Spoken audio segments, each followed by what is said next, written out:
আমি পারিজাত কোম্পানি প্রতিনিধি আজকে এসেছি এনামুলদার কাছে। আমাদের পারিজাত কোম্পানি অনেকগুলোই প্রোডাক্ট এ দাদা ব্যবহার করে। তো তার মধ্যে যে প্রোডাক্ট দুটো বা তিনটে সবথেকে ভালো রেজাল্ট পেয়েছে এবং চাষিদেরকে যে সবথেকে ভালো রেজাল্ট দেয় এরকম দুটো বা তিনটে প্রোডাক্ট নিয়ে আলোচনা করে নেব। তো তার মধ্যে এই যে এটা একটা প্রোডাক্ট হচ্ছে ইমপ্লিসিট, আর এটা একটা হচ্ছে অ্যাহেড।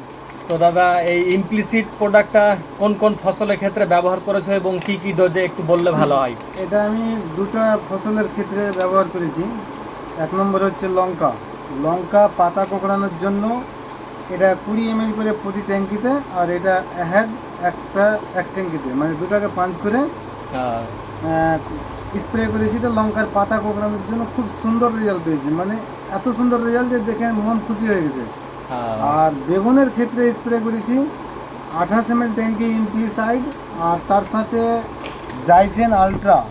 এই যে জাইফেন আলট্রা নামে একটা ওষুধ আছে, এটাকে দিয়েছি 25 ml, আর এটা 28 ml ট্যাঙ্কিতে দিয়ে পাঞ্চ করেছি। তার সাথে আপনার হাড় পোকা থেকে নিয়ে থ্রিপস, অ্যাসিড, জ্যাসিড, মানে যত রকমের চুষি পোকা আছে একসাথে সবগুলোই কন্ট্রোল পেয়েছি। তো এই ওষুধটি অ্যাকচুয়ালি আমি ব্যবহার করে খুব সুন্দর রেজাল্ট, আর আমি খুব খুশি। আর তাহলে হাড় পোকা, ফল ছিদ্রকারী পোকা দুটোই যায়, তাই না? হ্যাঁ, হাড় পোকা, ফল ছিদ্রকারী পোকা দুটোই যায় একসাথে। কিন্তু এই হাড় পোকা যদি আপনি মানে চলে যেতে চান তাহলে পরে এই ডোজটাকে বাড়িয়ে স্প্রে করতে হবে। যেমন কি আপনার মেন ডোজ হচ্ছে 20 ml, বেগুনের ক্ষেত্রে আমি 28 ml পর্যন্ত স্প্রে করেছি, তার সাথে জাইফেন আলট্রা পাঞ্চ করেছিলাম। ধন্যবাদ এনামুলদা তোমাকে এই প্রোডাক্টগুলো নিয়ে সুন্দরভাবে বলার জন্য।